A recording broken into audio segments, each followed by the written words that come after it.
6 দিন পরে নখ খসে যাবে, 9 দিন পরে চুল। কবর গহের সামান নিতে কইরো না কেউ ভুল। কবর জায়গা ভালো নয়, কবর জায়গা ভালো নয়, কবর জায়গা ভালো নয়। আমল দিয়ে কবর গ্রহ সাজিয়ে নিতে হয়। 17 দিন পেট ফুলে শেষ পুকার খাদ্য হবে। 60 দিন পরে ঘুষ রবে না, কঙ্কাল পরে রবে। 17 দিন পেট ফুলে শেষ পুকার খাদ্য হবে। 60 দিন পরে ঘুষ রবে না, কঙ্কাল পরে রবে। 90 দিন হাড়গুলো তার, 90 দিন হাড়গুলো তার আলাদা হয়ে রয়। কবর জায়গা ভালো নয়, কবর জায়গা ভালো নয়, কবর জায়গা ভালো নয়। আমল দিয়ে কবর গ্রহ সাজিয়ে নিতে হয়। আমল দিয়ে কবর গৃহ সাজিয়ে নিতে হয়। আমল দিয়ে কবর গৃহ সাজিয়ে নিতে হয়। আমি আপনাদের সামনে পবিত্র কুরআনুল কারীমের 2 নম্বর সূরা সূরাতুল বাকারা, এই সূরার 155, 56 ও 57 তিনটি আয়াতে কারিমা তিলাওয়াত করেছি। এই তিনটি আয়াতে কারিমা সামনে রেখে অল্প সময়ে কোরআনের আলোকে কিছু আলোচনা আমরা শুনব। আল্লাহ তাআলা আমাদের সকলকে দিলের কানে শোনা এবং আমল করার তৌফিক দান করুক, এবং আমাকে ইখলাসের সহিত বলা এবং নিজেকেও আমল করার তৌফিক দান করুক, আমিন।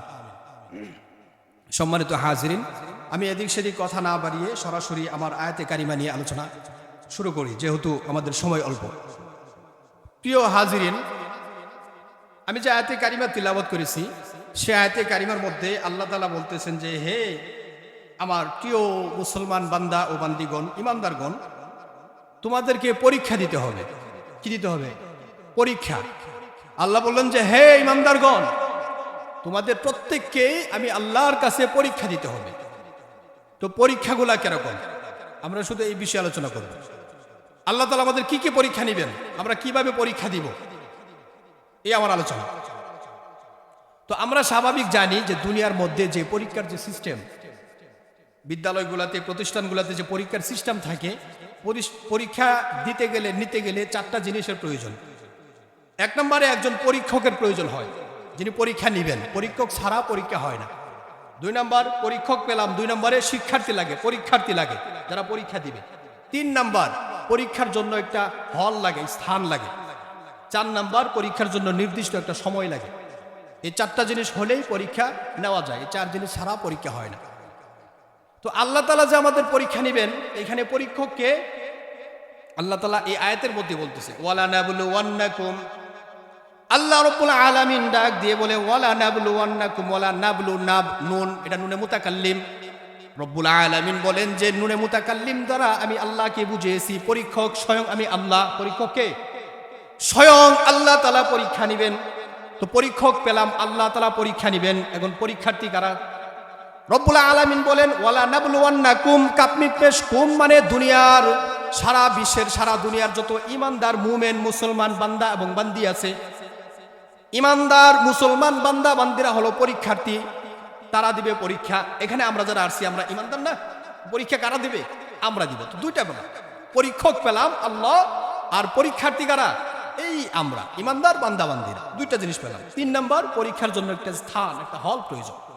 রব্বুল আলামিন বলেন, ওয়ালা নাবলুওয়ান্নাকুম।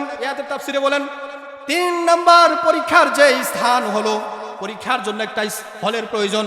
আল্লাহ রাব্বুল আলামিন বলেন যে আমার পরীক্ষার হল হলো, স্থান হলো গোটা পৃথিবী। আসমানের নিচে যত জায়গা জুড়ে আমার জমিন আছে, গোটা পৃথিবী, গোটা জমিন হলো আমি আল্লাহ তাআলার পরীক্ষার হল। 3 নম্বর বেলা।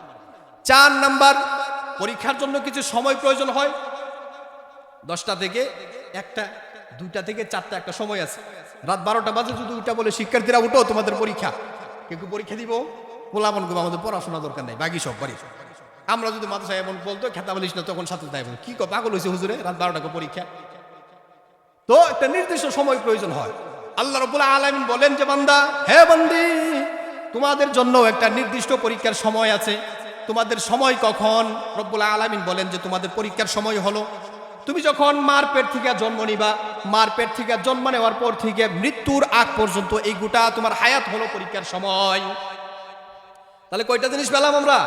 চারটা জিনিস। এক নাম্বার পরীক্ষক, পরীক্ষককে স্বয়ং রব্বুল আলামিন। দুই নম্বরে পরীক্ষার্থী, মানে আমরা দুনিয়ার সকল ইমানদার বান্দাবান্দি। তিন নম্বরে হলো পরীক্ষার স্থান, হল, এটা গোটা বিশ্ব, গোটা পৃথিবী হলো পরীক্ষার হল।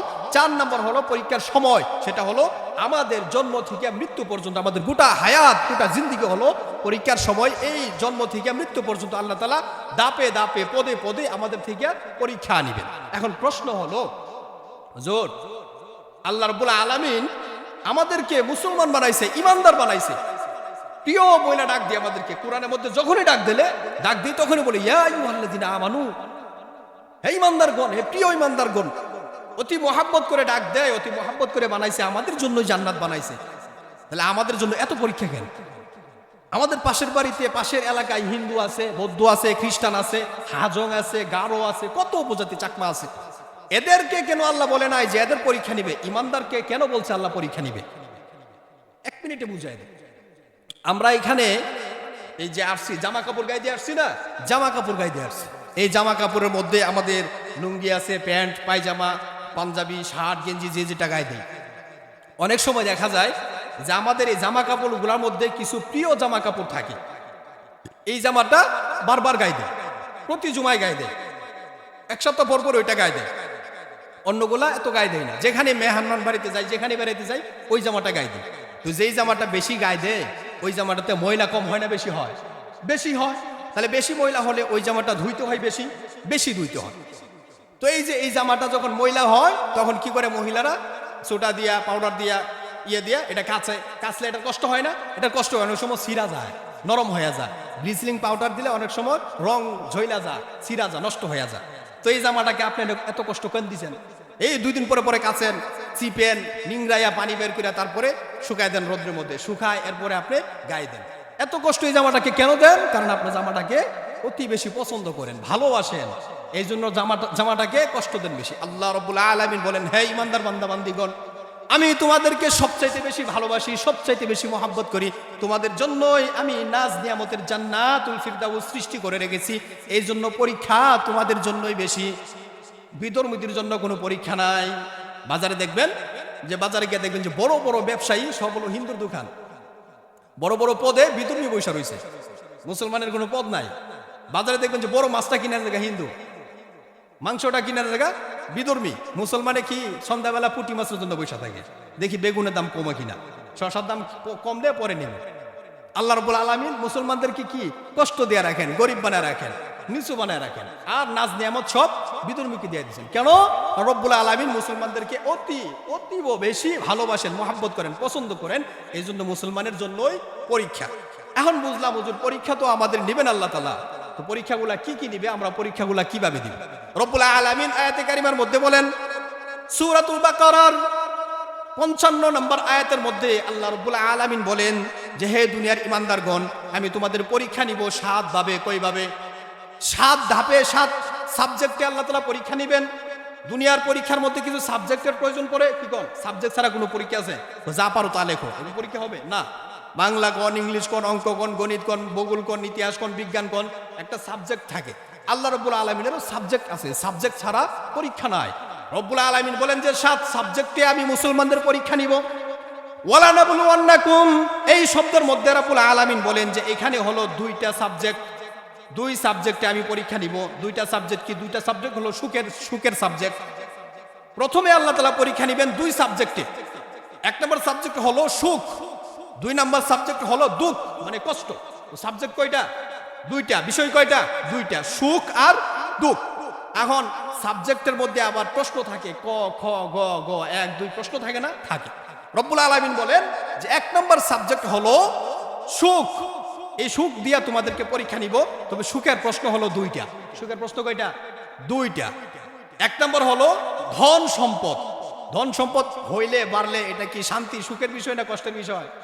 আরে এই ধন সম্পদের লেগে তো জীবনটা দিয়ে দিলাম, নিজে বিদেশ করে আসছি, আবার পোলাডারে বাড়াই, আবার নাতিডারে বাড়াই, মানে একটা সিরিয়াল করে রাখছি যে পাড়ামই বিদেশ করো, ওই লক্ষ মাইল দূরে, 1000 মাইল দূরে বিদেশ করো। কি জন্য? এই অর্থের জন্য। তো অর্থ যার আছে সে সুখী না? সুখী। 2 নম্বর হলো পদ। পদ মেম্বার থেকে চেয়ারম্যান, চেয়ারম্যান থেকে সিটি কর্পোরেশন, তারপরে কি মেয়র, এমপি, মন্ত্রী, সরকার। পদ, পদে যে বসে যে আসন পায়, পদ বা, সে সুখের বিষয় না? সুখের জন্য এত কষ্ট করে। রব্বুল আলামিন বলেন ওয়ালা নাবলুওয়ান্নাকুম, আমি সুখের পরীক্ষা নিব 2 ভাবে। সুখের সাবজেক্টে 2টা প্রশ্ন থাকবে। 2টা প্রশ্ন থাকবে। 1 নম্বরে হলো 2টা পরীক্ষা। 1 নম্বরে হলো সুখ দিয়া, ধন সম্পদ দিয়া। 2 নম্বরে হলো কি দিয়া? পদ দিয়া, পদ। ওয়ালা নাবলুওয়ান্নাকুম এই শব্দের তাফসীর আল্লাহ তাআলা বলেন 1 নম্বর আমি মুমিনদেরকে যে সুখের পরীক্ষা নিব, সুখের পরীক্ষার 1 নম্বর প্রশ্ন হলো অর্থ সম্পদ। তাকে সুখ দিব, অর্থ সম্পদ দিব। অর্থ সম্পদ দিয়ে আমি তার পরীক্ষা নিব। কিভাবে পরীক্ষা নিবেন? রব্বুল আলামিন বলেন যে আমি চাইলে তোমার পাশের বাড়ি তারে ধনী বানাইতে পারি। সবাইরে ধনী বানাই না। সবাই যদি ধনী হয়ে যা পরীক্ষা দিবা কেমনে? এই জন্য সবাইরে ধনী বানাই না। পাশের বাড়ির লোকটা অনেক কষ্ট করে, সারাদিন সারা রাত কষ্ট করে, কিন্তু তার উন্নতি নাই। সে এইভাবেই চলতেছে, এইভাবেই চলতেছে। আবার পাশের বাড়ির আরেকজন অল্প কষ্ট করে, কিন্তু আল্লাহ তাআলা তারা রাতারাতি ধনী বানায় দেয়। খালি আইতেই আছে, আইতেই আছে। আরে খালি ফোন টেলিফোন করে ইন্দা সুসংবাদ, ইন্দা সুসংবাদ, লাগিয়ে গেছে লটারি। খালি বাড়তি আছে, বাড়তি আছে। রব্বুল আলামিন বলেন যে বান্দা, খুশিও আছে, দুঃখও আছে, কারণ তোমার আমি পরীক্ষা নিতেছি অর্থ সম্পদ দিয়া। আমাদেরকে অর্থ সম্পদ দিছে, সম্পদ দিয়া পরীক্ষা নেয় যে বান্দা তোমার যে সম্পদ দিলাম, অর্থ দিলাম, এই অর্থ তুমি কিভাবে খরচ করবা। অর্থ দিছে, এই অর্থ পাইয়া আপনি মানুষ কি করে? মনুষ্যত্ব ভুলে যায়। নিজের ভিতরে অহংকার, দাম্ভিকতা চলে আসে। পাশের বাড়ির গুলারে কিছু মনেই করে না। অর্থ শুধু টাকা পয়সা না। একজনের 7টা 10টা 12টা সন্তান আছে, সে কি করে? পাশের যে দুর্বল গুলো আছে, সন্তান আদি নাই, এগুলারে মানুষই মনে করে না। পারবি না আমার সাথে? হ্যাঁ, একজনে জিজ্ঞাসি তোরা কয় ভাই? আমরা 6 ভাই। তোরা 6 ভাই? কিরে আমি না জানি 5টা। বাপু মিলে 6 ভাই। ওই তার বাপ আছে না সাথে? বাপু 6 ভাই, পারবি না আমাদের সাথে? হুতাইলাম একবারে। মানে তার বাপু 6 জন, এই জন্য পাশের বাড়ির যে পোলাপান নাই তারে কিছু মনেই করে না। আমার শক্তি আছে, দাম্ভিকতা, পারবানি আমাদের সাথে? একটু সম্পদ হয়ে গেলে পাশের বাড়ির নিচে গুলা যা আছে তাদেরকে মানুষই মনে করে না। অথচ একসময় ছিল না, আল্লাহ তাআলা তাদেরকে দিয়েছে পরীক্ষার জন্য।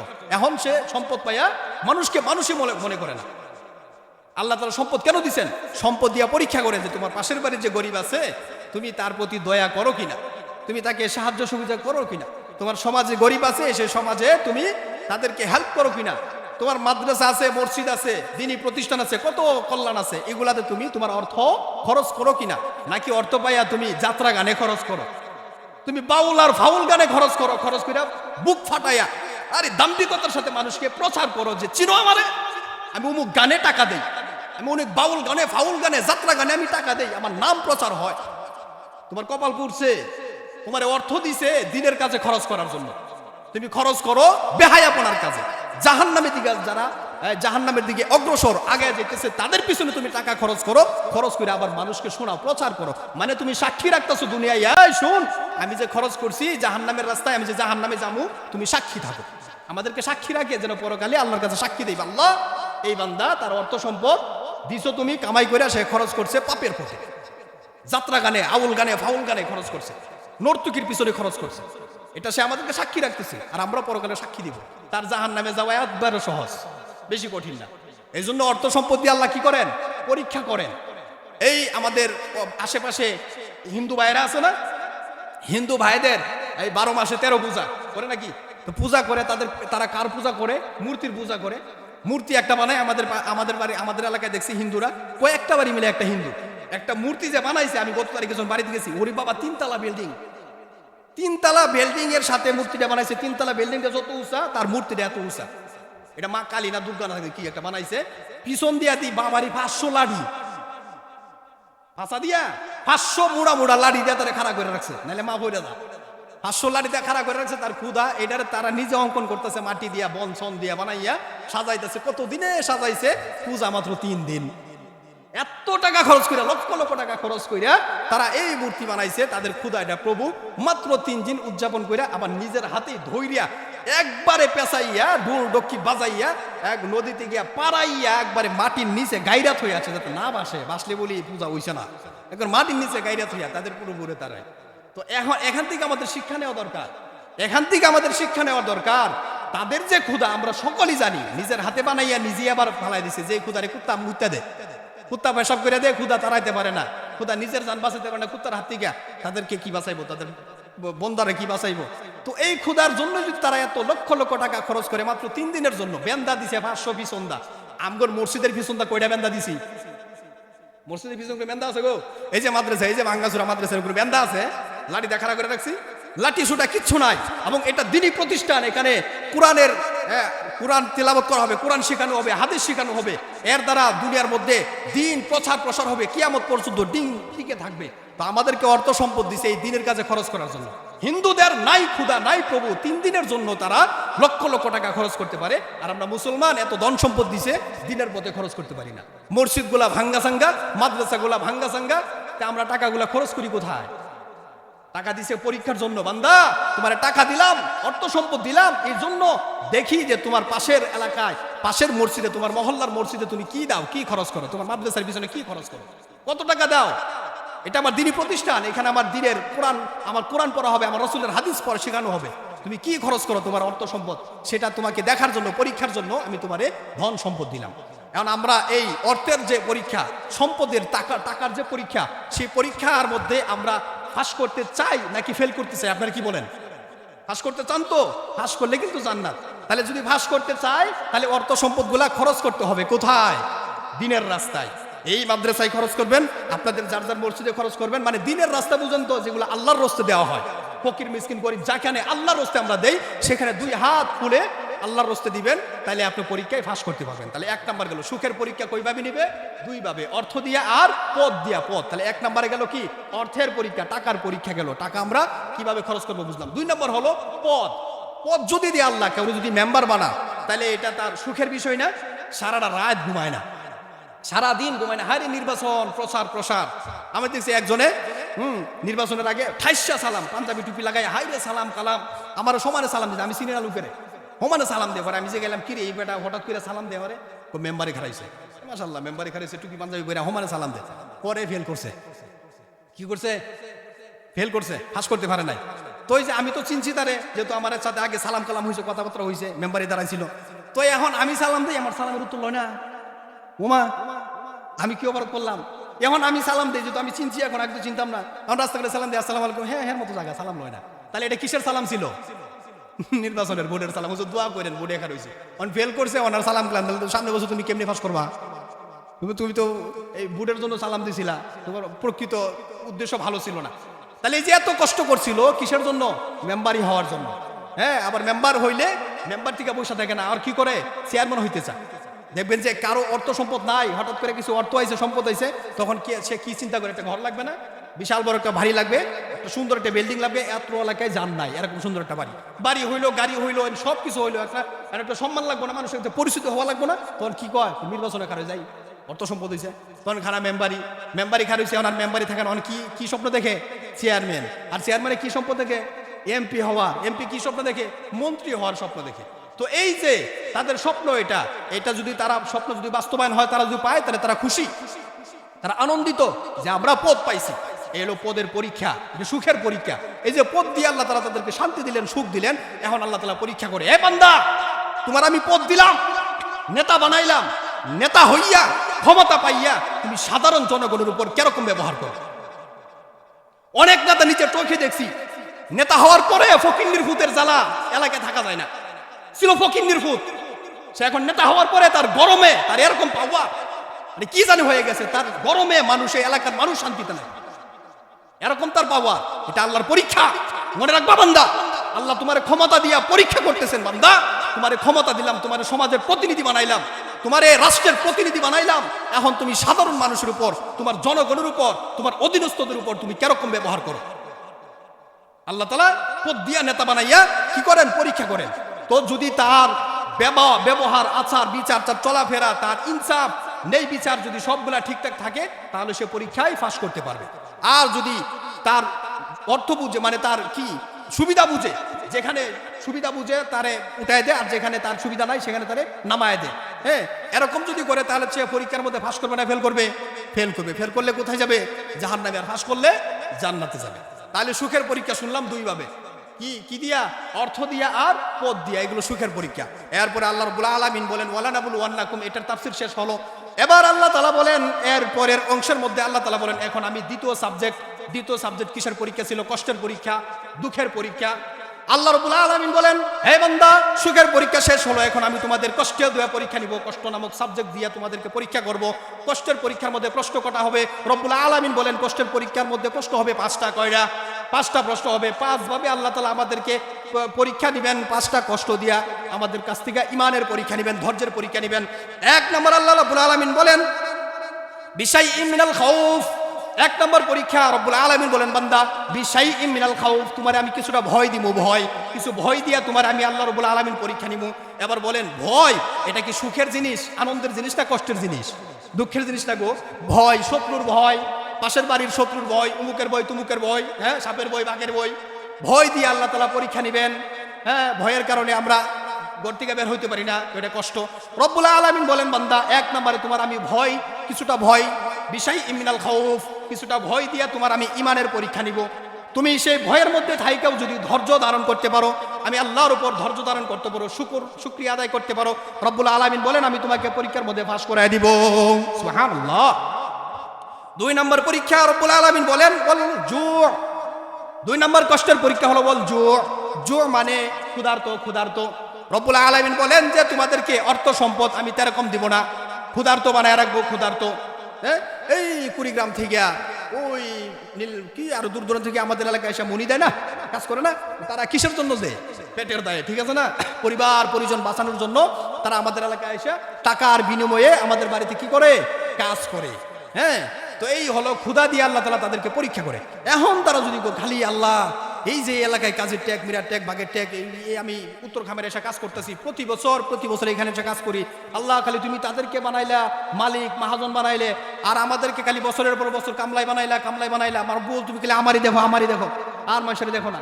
এই যে হাই হুতার যদি কেউ করে তাহলে রব্বুল আলামিন তাকে কি করবেন? পরীক্ষার মধ্যে পাস করাবেন না, ধৈর্য ধরতে হবে। রব্বুল আলামিন বলেন ওয়াল জু', কিছুটা কষ্ট দিয়া তোমাদেরকে, ক্ষুধা দিয়া তোমাদেরকে পরীক্ষা করব। ক্ষুধা অবস্থায় যদি তুমি ধৈর্য ধারণ করতে পারো তাহলে তোমাকে আমি পরীক্ষার মধ্যে পাস করায় দিব। 3 নম্বর রব্বুল আলামিন বলেন ওয়া নাকসিম মিনাল আমওয়াল। ক্ষুধা না, রব্বুল আলামিন বলছে আমওয়াল, তোমাদেরকে আমি ধন সম্পদ দিব। ধন সম্পদ দেওয়ার পরে কি করব? নাকসিম, এটা নষ্ট করে দিব। ধন সম্পদ দিবে, ছেলে দিবে, সন্তান দিবে, দিয়ে আবার নিয়ে যাবো গা। ছোট অবস্থায় সন্তান মারা যায় না, আব্বু ডাকছে না, এখনো সিজার অবস্থা হয়েছে, হাসপাতালে মারা গেছে। অনেকে সন্তান পেটের মধ্যে মারা গেছে, অনেকে আব্বু ডাকছে মারা গেছে, অনেকে মাত্র কামাইদার হয়েছে, কামাই করবো এই অবস্থা হয়ে সন্তান কি মারা গেছে। আর রব্বুল আলামিন বলেন ওয়া নাকসিম মিনাল আমওয়াল, তোমাদেরকে ধন সম্পদ আমি দিব বহুত, দিয়ে আবার ধ্বংস করে নিয়ে যাব। এটা হলো কষ্টের পরীক্ষা। এরপরে রব্বুল আলামিন বলেন ওয়াল আনফুস, 4 নম্বর পরীক্ষা ওয়াল আনফুস মানে নিজের নফস। রব্বুল আলামিন বলেন তোমাকে একটা দেহ দিছি, তোমার একটা নফস দিছি, এই নফসটার মধ্যে আমি রব্বুল আলামিন পরীক্ষা নিব। এটা কেমনে? এই যে দেহ দিছি, দেহের মধ্যে রোগ আছে না নাই? হাই রে, এমন এক রোগ আছে ডায়াবেটিস। এই রোগ হইলো একের ভিতর সব। কিখন যাদের আছে তারা ভালো বুঝেন। ডায়াবেটিস এটা এমন একটা রোগ যার ভিতরে ডায়াবেটিস আছে, তার 4-5টা রোগ এমনি আয় পড়ে, জ্বর, কাশি, ঠান্ডা মান্ডা এমনি আয় ধরে। এই রোগ একের ভিতরে 10 সব রোগ। রব্বুল আলামিন বলেন যে আমি তোমাকে একটা নফস দিছি, একটা দেহ দিছি, দেওয়ার পরে দেহটারে আমি এভাবে সুস্থই রাখবো না। সুস্থ রাখছিল ফেরাউনের দেহ, তার কোনো সর্দি কাশি কিছু হয় না। মুমিন বান্দা বান্দি যে রব্বুল আলামিন বলে মুমিন বান্দা বান্দির পরীক্ষা নিব, ইমানের পরীক্ষা। দেহ দিলাম তোমাকে, শক্তিশালী বানাইলাম, দেহ দিলাম। এরপরে দেহের মধ্যে রব্বুল আলামিন বলেন যে রোগ দিয়ে রাখবো, জ্বর, কাশি, কলেরা, মরহি, টার্কি। কয়েকদিন আগে গেল কি একটা রোগ, করোনা ভাইরাস, বিভিন্ন ভাইরাস দিব দেহের মধ্যে, দিয়া হইতে শান্তি নাই, বইতে শান্তি নাই, হাইরে টাকা খরচ, কষ্ট নাই রে, কষ্ট। রব্বুল আলামিন বলেন ওয়া নাকসিম ওয়াল আনফুস, তোমাদের নফসটার মধ্যে আমি রোগ সুখ দিয়া তোমাদেরকে পরীক্ষা নিব। পরীক্ষা অবস্থায় হযরত আইয়ুব আলাইহিস সালাতু ওয়াস সালাম 18 বছর যেভাবে ধৈর্য ধারণ করছিল, এইভাবে যদি তুমি ধৈর্য ধারণ করতে পারো তাহলে তোমার জন্য সফল। তাহলে আমাদের কি ধরতে হবে? ধৈর্য ধরতে এবং আল্লাহর কাছে সাহায্য চাইতে হবে। এরপরে 5 নম্বর পরীক্ষা ওয়া সামারাত। রব্বুল আলামিন বলেন ওয়া সামারাত, তোমাদেরকে আমি ফল ফসল দিব, খেত খামার, অনেক কিছু পশু পাখি দিব। এরপরে আমি আল্লাহ তাআলা এগুলা ধ্বংস করে দিব। অনেক সময় দান হয়েছে, প্রচুর দান হয়েছে, হঠাৎ করে শিলাবৃষ্টি হয়ে সব কি একবারে শেষ, শিলাবৃষ্টিতে সব নিয়ে গেল। রব্বুল আলামিন বলেন যে আমি ধন সম্পদ সব দিলাম, সামারাত ফল ফসল সব দিলাম খেত খামারে দিয়া, এরপর আমি আল্লাহ তাআলা এটা আবার ধ্বংস করে দিব। এইভাবে পাঁচটা হইল দুঃখের পরীক্ষা, কষ্টের পরীক্ষা। রব্বুল আলামিন বলেন এই পাঁচটা কষ্টের পরীক্ষার মধ্যে যদি তুমি ধৈর্য ধারণ করতে পারো, ধৈর্য ধারণ করলে কি হবে? রব্বুল আলামিন বলেন ওয়াবাশশিরিস সাবিরিন, এই ধৈর্যশীলদেরকে সুসংবাদ দাও। ওয়াবাশশিরিস সাবিরিন, রব্বুল আলামিন বলেন হে আমার প্রিয় হাবিব তুমি তাদেরকে সুসংবাদ দাও। কিসের সুসংবাদ? আল্লাযীনা ইযা আসাবাতহুম মুসিবা, রব্বুল আলামিন বলেন আল্লাযীনা ইযা আসাবাতহুম, তাদের উপর যখন পতিত হয় মুসিবা, মুসিবত, এই যে দুঃখ কষ্ট যখন তাদের উপর পতিত হয় এসে পড়ে, এরপরে যখন তারা বলে ক্বালু, তারা যখন বলে ইন্না লিল্লাহি ওয়া ইন্না ইলাইহি রাজিউন, যে আমরা একমাত্র আল্লাহ তাআলার জন্যই এবং আল্লাহর দিকে আমরা প্রত্যাবর্তন করব, এই কথা বলে যে ধৈর্য ধারণ করতে পারে, আল্লাহর প্রতি নিজেকে স্থির রাখতে পারে, ধৈর্যের উপর থাকতে পারে, আল্লাহর কাছে সাহায্য চায়, রব্বুল আলামিন বলেন যে তারাই হলো প্রকৃত ধৈর্যশীল। আর এই ধৈর্যশীলদের জন্য কি রয়েছে? উলাইকা আলাইহিম সালাওয়াতুম মির রাব্বিহিম ওয়া রাহমা, রব্বুল আলামিন বলেন যে এই সমস্ত ধৈর্যশীলদের উপরেই আমি আল্লাহর শান্তি এবং রহমত, ওয়া উলাইকা হুমুল মুহতাদুন, তারাই হলো পথগামী, শপথগামী। তারা কি বিপদ থেকে কি মুক্ত, মানে সঠিক পথে, সরল পথে তারা আছে। তাহলে আল্লাহ তাআলা, আমার আলোচনা শেষ, হযরত চলে আসছে, হযরতকে বসে রেখে আমি ওখানে ইমাম সাহেব, আমি তো সবসময় আছি, উনি আমার মেহমান, আমার মেহমান, তা আমি লম্বা যাব না, আমার আলোচনা শেষ। তো আমরা কি বুঝলাম? যে আমাদেরকে আল্লাহ তাআলা পরীক্ষা দিবেন সুখ দিয়া এবং দুঃখ দিয়া। সুখের পরীক্ষা 2 ভাবে, দুঃখের পরীক্ষা 5 ভাবে, মোট 7 ভাবে আল্লাহ তাআলা আমাদেরকে পরীক্ষা করবেন, ইমানের পরীক্ষা। যদি আমরা ইমানি পরীক্ষার মধ্যে ধৈর্য ধরে আল্লাহর কাছে সাহায্য চেয়ে টিকে থাকতে পারি, তাহলে আমরা কি সফলকামী, আল্লাহ তাআলা আমাদেরকে কি দিবেন? জান্নাত দিবেন। এবার শেষ কথা, এটা বলে শেষ করে দেই, ধৈর্যটা কিরকম? 2 মিনিটের কথা শেষ। ধৈর্যটা কিরকম হবে? ধৈর্যটা কিরকম 2 মিনিটে শুনেন। সাপ চিনেন না? সাপ, তো সাপ এক লোকে ওই যে আপনারা খেরকুটা কাটেন না জমিন থেকে, যে ধান কাটার পরে যে এটা কি থাকে, নাড়া, খেরকুটা, আমাদের এলাকার ভাষা বলে যে ডেঙ্গা বা নাড়া বলে, এই খেরকুটা একজনে কাটতে গেছে। তো খেরকুটা কাটতে কাটতে বিশাল বড় একটা বুজার মতো হয়েছে। এখন বুজা বাড়িতে নিয়ে আসবে, তো রশি নিছে না, এখন বুজা কিভাবে আসবে, আনবে? তো দেখে পাশে একটা সাদা সাপ, মানে এটা এই পড়ে রয়েছে। দেখ আমার ঘটনা হয় নাই, শুরু দিকে জন্য আমি তাড়াহুড়া করে বলে ফেলাইতেছি, একটু শুরু দিকে বলি। মানে এক পীর সাহেবের কাছে এক সাপ গেছে মুরিদ হইতে, কষ্ট নেই নাই, এক পীর সাহেবের কাছে এক সাপ গেছে মুরিদ হইতে, যে হুজুর আমার একটা মুরিদ বানান। পীর সাহেব কি পাগল হয়েছে মাথা ছাতা? আমি তো মানুষ মুরিদ বানাই, তুমি সাপ, তোমার দেখলে মানুষ এমনি ভয় পা, তুমি ধ্বংস করো না করো, তোমার দেখলে মানুষে মারতে চায়, তো তোমার আমি কিভাবে মুরিদ বানাবো? সাপে কোনা আইসি পাক্কা নিয়ত করে আইসি, মুরিদ আমারে বানানো লাগবে, মুরিদ না ওই আমি যাইতেছি। তো পীর সাহেব কইল যে ঠিক আছে মুরিদ বানামু, 1 নম্বর শর্ত যদি মানতে পারো তাহলে মুরিদ বানাবো। ঠিক আছে, 1 নম্বর শর্ত কি? যে 1 নম্বর শর্ত হলো তুমি মানুষকে ধ্বংসন করতে পারবা না, মানুষকে সুবল দিতে পারবা না, ধ্বংসন করতে পারবা না, ধৈর্য ধরতে হবে। তোমাকে যদি কোনো কষ্টও দে তুমি ধৈর্য ধরতে হবে, যে আমরা ধৈর্যের আলোচনা করলাম, ধৈর্য ধরতে হবে। সাপে বলে ঠিক আছে আপনার কথা একবারে, আপনার কথা আমি মন প্রাণ দিয়ে মানবো, ধৈর্য তো ধর্ম, লড়াচড়া কিচ্ছু করতাম না, দেখেন আমার ধৈর্য কেরকম। তো সাপে কি করছে, ওই গেছে খেতে খাবার খাওয়ার জন্য, খাবার সাবার খাইয়া যখন বেশি খাবার খাইয়া ফেলাইছে, তো একটু লম্বা হয়ে শুয়েছে, যে একটু বিশ্রাম করি, লম্বা হয়ে আসে একবারে ল্যাং সাইরা শুয়ে রয়েছে দুর্বল হয়ে। তো এই যে এই লুকে আসছে নাড়া কাটার জন্য, খড়কুটা কাটার জন্য, খড়কুটা কাইটা যখন একটা বুজার মতো হয়েছে, এখন নিয়ে যাবে কিদা বাড়িতে, রশি আনতে মনে নাই, তখন খুঁজতেছে, দেখে পাশে একটা কলার ঢাকা পরে ছিল। কলার ঢাকা না সাপ, সাপ কলার ঢাকার মতো না, সাদা, তো পয়রা রয়েছে একবার ল্যাং সাইডে, হ্যাঁ মনে হচ্ছে কলার ডাগ্গা। তো কলার ডাগ্গা তো পাইছি, যা মান্ডা লাই খেয়ার কোটা, কলার ডাগ্গারে রইছে। যখন লইছে সাপে লড়তাম না, হিসাবে কইছে ধৈর্য ধরন লাগবো, দেখি তুই কি করস। তো সে কলার ডাগ্গা লইয়া, সাপ লইয়া গেছে খেরকুটা বান দেওয়ার জন্য। তো খেরকুটা যখন বান দিব তখন একটু মূর্ছা দেয়, গিরু দেন লাগে না গো। তো যখন গিরুটা দিতে লইছে, গাড্ডা গেছে ভাঙ্গিয়া, সাপে কক যা গার ভাঙ্গালা, ধৈর্য ধরছি আজকে, আজ যা তুই মাইরালা, ধৈর্য ধরছি, লড়াচড়া নাই, পিস সাপে কইছে। তো বাড়িতে নিল, নিয়ে মাথা মতো ছুটাইয়া খেরকুটা যখন ফালাইছে, তো সাপে গার ভাঙ্গা, গাড্ডারে ভাঙ্গিয়া ভাঙ্গিয়া আইসি পিস সাপের কাছে, হুজুর কি ধৈর্যের সবক দিলেন, ধৈর্য ধরতে গিয়ে আমার গার ভাঙ্গিয়া গেছে। কেমনে ভাঙছে? এই ইতিহাস শুনাইল যে কারগুজারি, যে আমার এইভাবে ঘাড় ভেঙে গেছে। পীর সাহেব বলছে, বেটা তোমার আমি সুবল দিতে, ধ্বংস করতে না করছি, কিন্তু ফুস করতে তো নিষেধ করি নাই। তুমি যদি একটু ফুস করতা তাহলে তোমার দেখে দৌড়াই এমনি বলাইতো, ফুস করলে তো আর ধ্বংসন হয় না, তুমি একটু ফুস করতে পারতা, তুমি তো ধৈর্য ধরছো, একবারে মরে গেছো। তার মানে আমি যেটা বুঝেছি, ধৈর্য মানে কি, একবার আপনি সাইড মাইরালাম, আরে সব লয়ে দেখ আমি ধৈর্য ধরছি, এটার নাম ধৈর্য না, এটার নাম ধৈর্য না, আমার নেগা বাইরা লাইছে, এটার নাম ধৈর্য না। ধৈর্য ধরবেন যতটুকু ধরার প্রয়োজন, যেখানে যতটুকু ধৈর্য ধরার প্রয়োজন এখানে এতটুকু ধৈর্য দিবেন। মানুষের কাছে অত্যাচার না করে একটু সুস্থ করতে পারেন নিজেকে বাঁচানোর জন্য, ফুস করা এটা জায়েজ আছে, ঠিক আছে। ঠিক আছে, আল্লাহ রাব্বুল আলামিন যা অল্প সময় আলোচনা করলাম আমাকে এবং আপনাকে আমাদের সকলকে আমল করার তৌফিক